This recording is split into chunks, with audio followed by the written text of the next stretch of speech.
Writing about your reading is a key part of a comprehensive literacy approach. When I think about writing about reading, our work in the new expectations for students says shorter and longer pieces of writing. There are text types certainly, but I do a tremendous amount of writing that isn't necessarily about an extended piece of text taken through the writing process. As I think about the process of writing, short texts are often my day. I'm writing a note, I'm writing a list, I may have written in a journal, I may have added a note about something I need to remember to do. I have a how-to, I have a list of things to buy, I have a couple of appointments on my calendar to remember.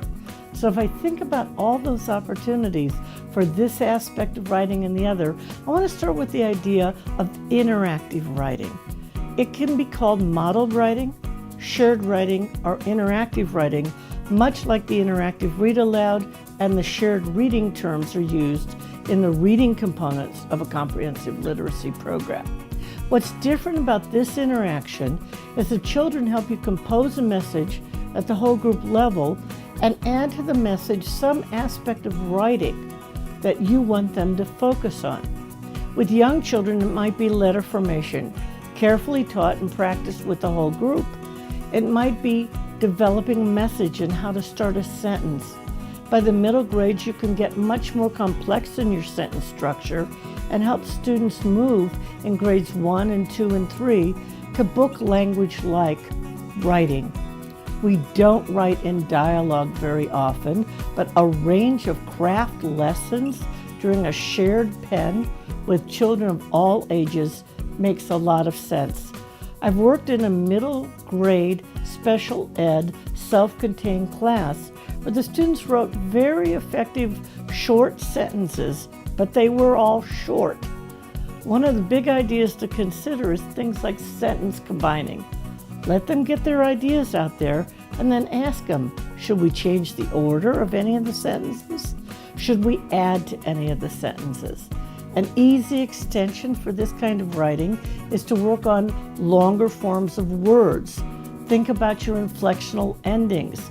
They may have written insect or wanted to say insect, but you want to help them go to the plural and add the S, or you want them to consider past tense. This is all happening now. How would we say the sentence if it happened yesterday? So we start with the word yesterday and we change the tense. Interactive writing has a range of uses. Modeling might be where you start, but sharing the pen and interacting with the students to craft the message and do the writing crafted skill technique is critically helpful to developing their writing. At home, children have the modeling of reading all the time. We have lap reading, we have a read too, we listen to music, we look at media.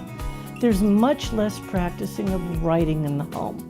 So the interactive writing is a way of sharing the pen and modeling the writing and sharing the message and contributing the written form. It's really a range of practices under the concept of interactive writing. It can be used at any grade level for short messages. It can be partner writing, where two students share the message, but it's for shorter responses to text.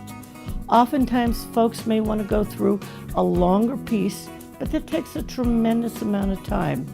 I'm really about using shorter stretches of writing practice, but using it much more often. With very young children, I start with the morning message, and maybe we're just adding the day of the week. Or perhaps we're adding their name to the morning message. And we feature a child every day, and that may be the name we add to the morning message. It doesn't have to take longer than 5 or 10 minutes. And think about how often you do short pieces of writing in your own life. Now, how can you bring that into the classroom?